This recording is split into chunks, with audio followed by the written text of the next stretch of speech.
ভাই কিছুদিন থেকে না আমার কেন জানি মনে হচ্ছে, অনুভব করতেছি আমি যে আমার পাশে বা আমার সাথে কেউ যেন আছে মনে হচ্ছে, বুঝছিস?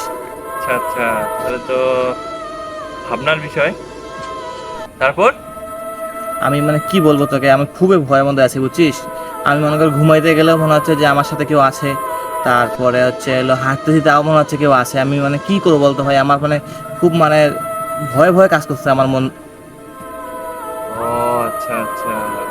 সব সময় জানি দিনের বেলা হাঁটি, কেন জানি এখন মনে হচ্ছে আমার কেউ আছে। ভাই আমাকে তুই বাঁচা ভাই, আমার কেমন জানি লাগছে, মনে হচ্ছে আমি কেউ আছে মনে হচ্ছে আমার সাথে। আরে দিমাগকে পেদাল, তোর পিছনে ঘুরে দেখ, তোর পিছনে একটা ভূত না, তোর পিছনে রাব্বি দেখ। আল্লাহ